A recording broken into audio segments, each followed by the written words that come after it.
si nous parlons de paix, nous parlons également d'amour, un sentiment de tendresse et un sentiment d'inclusion, des sentiments chaleureux envers nous-mêmes, envers tout ce qui traverse le champ de notre conscience, ce qui veut dire aussi les autres dans cette illusion que nous partageons ensemble. Mais vous savez peut-être que la définition aussi de l'amour et la paix dans une cour miracle est aussi unité.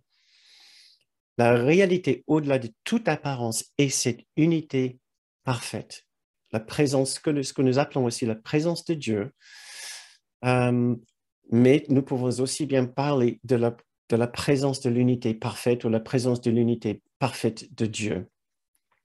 L'amour est égal à cette unité. Et alors, nous pouvons nous poser des questions, mais qu'est-ce que ça veut dire pratiquement pour nous ici sur Terre ou dans l'illusion? Est-ce que nous sommes censés ressentir l'unité pour ressentir l'amour?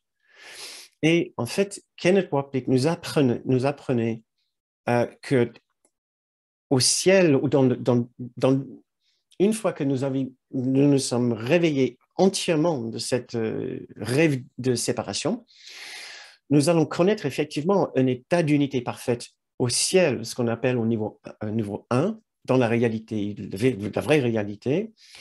Mais dans l'illusion, là où nous sommes pour l'instant toujours en train de dormir d'un monde de séparation, nous ne pouvons pas connaître une expérience d'unité, selon Kenneth Wapnick, que par moment très bref. Celui qui vit d'une façon permanente une expérience d'unité, et apparemment, il ne reste plus très longtemps ici. Donc, pour la plupart de nous, notre objectif n'est pas, dans un premier temps, de vivre une conscience d'unité à chaque instant.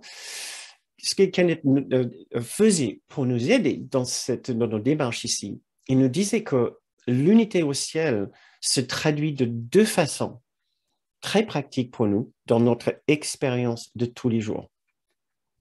Il disait que pour ressentir les traces de cette unité dans le monde de la division, il suffit de voir l'universalité derrière les apparences de division et de différence et d'individualité, donc universalité, ce que nous appelons en anglais sameness, mais il n'y a pas un mot qui convient parfaitement bien en français, donc il y a similitude, mais similitude ne dit pas exactement la même chose que sameness.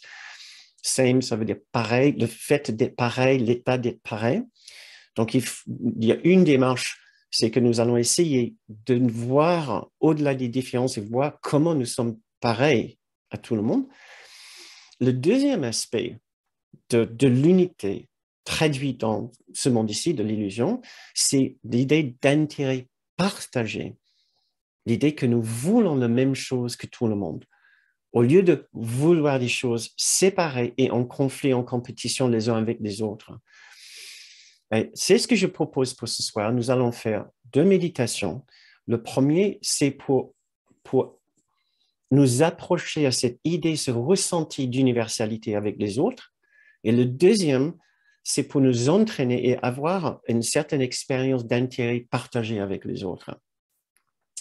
Maintenant, quelle est notre expérience habituelle du monde autour de nous?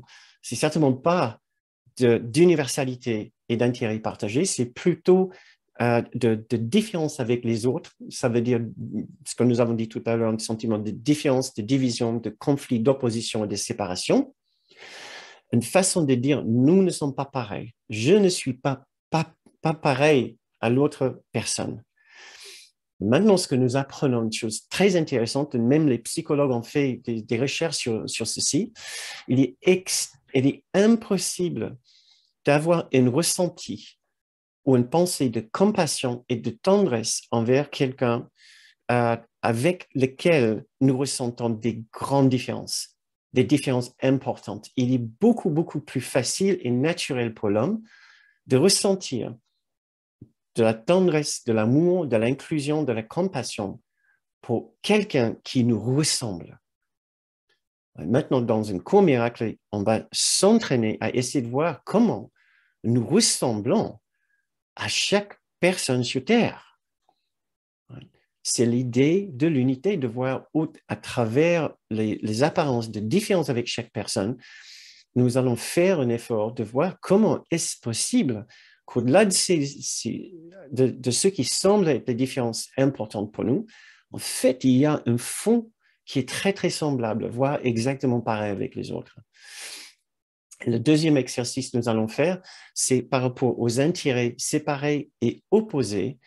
Nous ne sommes pas souvent dans une démarche de nous souvenir que aider les autres, c'est aider nous-mêmes. Au contraire, c'est souvent j'aide moi-même d'abord et après on verra pour les autres.